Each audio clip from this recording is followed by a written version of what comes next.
Presiden Amerika Serikat Donald Trump mengancam akan mengebom Rusia. Ancaman disampaikannya dalam pertemuan tertutup para donatur pada 2024 lalu, seperti dilaporkan oleh CNN. Menurutnya, cara itu perlu dilakukan untuk menghalangi tindakan Putin menyerang Ukraina. Rekaman itu muncul di tengah kembalinya ketegangan hubungan antara Trump dan Putin. Trump sudah habis kesabaran usai Putin tak kunjung sepakati perdamaian dengan Ukraina. Lantas mengapa baru sekarang Trump mengungkapkan kekecewaannya kepada Putin?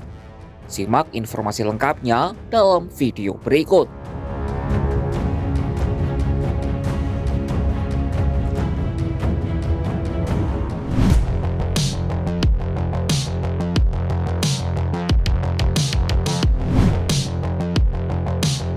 Presiden Donald Trump ternyata pernah mengancam akan mengepung Moskwa habis-habisan. Trump menyampaikan ini dalam pertemuan tertutup para donatur pada 2024 lalu sebelum ia terpilih menjadi presiden. Dalam rekaman audio yang diberikan kepada CNN, Trump menyebut cara itu dilakukan untuk menghalangi Presiden Rusia Vladimir Putin untuk terus menyerang Ukraina. Peringatan serupa disampaikannya kepada Presiden China Xi Jinping soal potensi invasi ke Taiwan. Jika Beijing menyerang Taipei, maka AS akan mengepung China sebagai balasannya. Rekaman audio itu belum pernah disiarkan sebelumnya. Tim kampanye Trump menolak berkomentar mengenai isi rekaman tersebut. CNN mengungkap rekaman audio ini menunjukkan sisi Trump yang lebih bebas, yang bersedia ia ungkapkan secara tertutup untuk menarik minat para donatur kaya. Politikus Partai Republik itu juga menekankan niatnya untuk mengakhiri perang di Ukraina dan Gaza, sesuatu yang terus diulanginya hingga ia menjadi presiden. Hanya saja ketika Trump kembali ke Gedung Putih, dinamikanya dengan Putin ternyata berlangsung naik turun. Trump memilih untuk membuka pintu komunikasi dengan Rusia dan Presiden Vladimir Putin. Karena keterbukaan Trump itulah perundingan gencatan senjata bisa terjalin, walau di beberapa kesempatan Trump tampak lebih memihak Rusia. Misalnya pada Februari lalu, orang nomor satu di Amerika itu yakin betul bahwa Putin menginginkan perdamaian di Ukraina.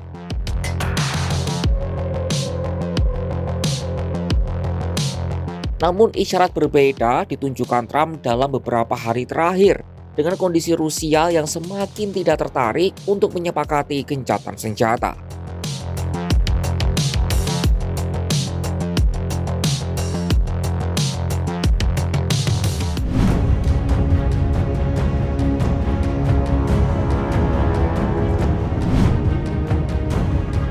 Kekecewaan Trump kepada Putin disebut seorang pejabat Eropa tampak jelas saat ia mengikuti KTT NATO di Den Haag, Belanda pada akhir Juni lalu.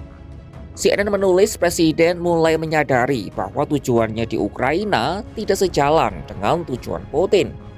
Bagi Trump, intinya selalu tentang meraih kemenangan. Dalam hal ini berarti kesepakatan damai yang dijanjikannya yang akhirnya gagal ia raih di hari pertama masa jabatannya. Namun hampir tak ada sinyal dari Putin bahwa ia benar-benar tertarik untuk mencapai kesepakatan apapun selain mendapatkan seluruh Ukraina. Ketidakselarasan ini terlihat jelas dari pembicaraan via telepon antara kedua pemimpin itu pada Jumat 4 Juli 2025 yang disebut Trump mengecewakan. Menurutnya Putin tidak ingin menghentikan invasinya terhadap Ukraina dan menyalahkan mantan Presiden AS Joe Biden atas perang Rusia di Ukraina. I'm speaking to President Zelensky tomorrow, early in the morning, and I'm very disappointed with the conversation I had today with President Putin, because I don't think he's there. And I'm very disappointed. Well, it's not, I'm just saying, I don't think he's looking to stop, and that's too bad. This is Biden. This isn't me. This is Biden's war. It wouldn't have happened if I were president. It wouldn't have happened. So, I in one way I had to get too involved because it's Biden's war.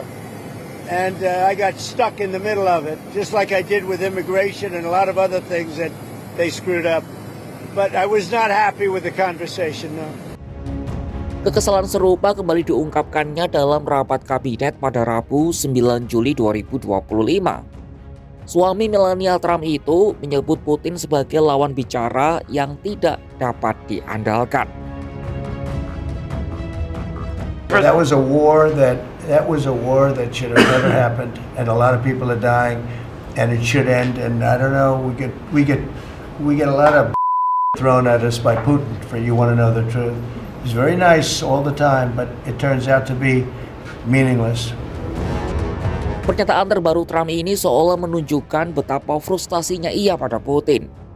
Kekesalannya pada Putin ini menuai spekulasi liar soal batalan jeda singkat pengiriman senjata pertahanan ke Ukraina. Padahal sebelumnya Pentagon mengatakan bahwa Amerika Serikat mulai hampir kehabisan stok amunisi, sementara mereka juga masih harus mengirim senjata ke sekutunya Israel.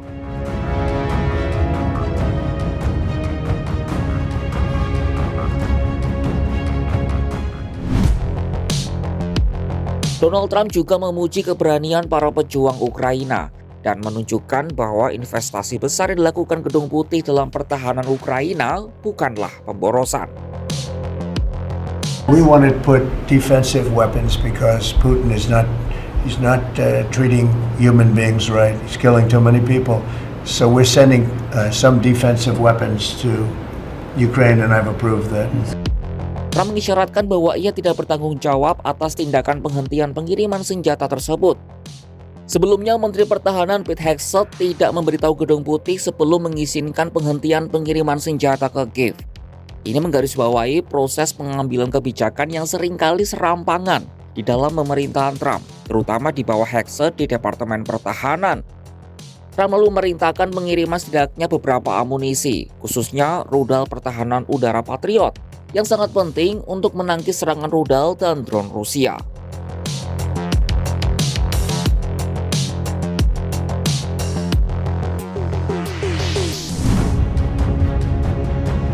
Donald Trump dengan gayanya yang meledak-ledak pernah mengancam akan mengebom Moskwa demi mencegah invasi ke Ukraina. Ancaman yang diucap di ruang tertutup, namun kini menggema ke ruang publik. Relasinya dengan Putin bak ombak, sesekali memuji, tak jarang mencaci. Di satu sisi ia ingin damai, di sisi lain kecewa karena Putin tidak sejalan. Trump tak ingin menyandang gelar sebagai pemimpin otoriter.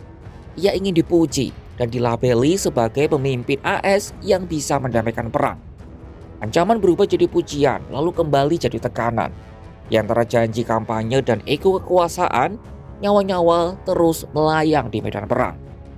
Situasi ini memperlihatkan tarik ulur kepentingan dan pendekatan kebijakan luar negeri yang terus berubah di antara dua kekuatan besar. Saksikan kabar lainnya hanya di kanal YouTube Kompas.com.